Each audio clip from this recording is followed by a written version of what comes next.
सुरुवातीलाच एका दुर्घटनेच्या संदर्भातली बातमी आहे। केदारनाथ हेलिकॉप्टर दुर्घटनेमध्ये 7 जणांचा मृत्यू झाला। हेलिकॉप्टरच्या अपघातामध्ये महाराष्ट्रातील तिघांचा मृत्यू झालाय। यवतमाळच्या बणी येथील जयस्पाल कुटुंबाचा मृत्यू झालाय, तर आई वडिलांसह मुलीचा दुर्घटनेत मृत्यू झाला।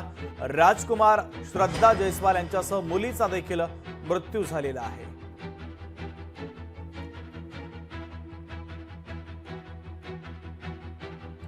जो दुर्घटना में जिनकी जान गई है, जो हताहत हुए हैं, उनके लिए भगवान से प्रार्थना करता हूं कि भगवान उनको अपने श्री चरणों में स्थान दे और उनके परिवार के लोगों को जो असमय ये दुख आया है, कष्ट आया है, इस दुख को सहन करने की शक्ति प्रदान करे।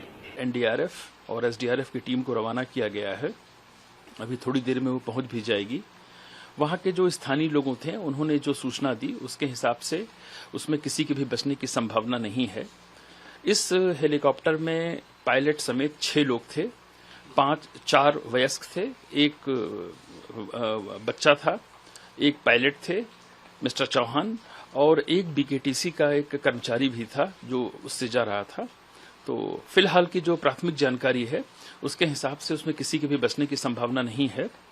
मौके पर जब टीम पहुंच जाएगी तो जो भी उसमें राहत या बचाव किया जा सकता है या लोगों के डेड बॉडीज उनको लाने की जो प्रक्रिया होगी उसको पूरा किया जाएगा। राजाभाऊ जयस्वाल, त्यांच्या पत्नी आणि 2 वर्षाची मुलगी हे केदारनाथ येथे दर्शनासाठी गेले असता दर्शन केल्यानंतर त्यांच्या हेलिकॉप्टरचं घटना घडली आणि ते त्याच्यात मृत्युमुखी पडले।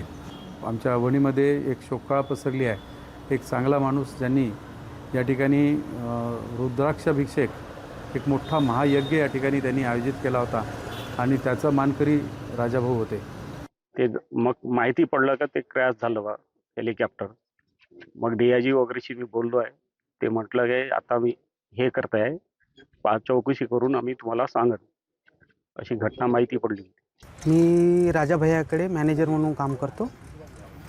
कालचं शेवटचं माझं बोलणं दुपारी 12:30च्या दरम्यान झालं आहे। तर मला 6 तास मला कॉल करायचा नाही, मी थोडं बिझी राहणार, बस त्याच्यानंतर माझं शेवटचं एवढं बोलणं झालं आहे। दरम्यान उपमुख्यमंत्री एकनाथ शिंदे यांनी मृत्युमुखी पडलेल्या भाविकांना श्रद्धांजली वाहिलेली आहे। त्यांनी या संदर्भात एक पोस्ट केलेली आपण पाहूयात। केदारनाथकडे हेलिकॉप्टर अपघातात यवतमाळमधील जयस्पाल कुटुंबातील तिघांचा मृत्यू झाल्याची घटना दुर्दैवी आहे। ही दुर्घटना दुर्दैवी आणि दुःखद असून या कुटुंबाला आवश्यक ते सर्व सहाय्य करण्याच्या सूचना संबंधित यंत्रणेला दिल्या आहेत, असं एकनाथ शिंदेंनी म्हटलेलं आहे। जयस्पाल कुटुंबाच्या दुःखामध्ये मी सहभागी असून शासन आपल्या पाठीशी आहे, असं त्यांनी म्हटलेलं आहे। या दुर्घटनेत मृत्युमुखी पडलेल्या भाविकांना विनम्र श्रद्धांजली, असं त्यांनी म्हटलेलं आहे।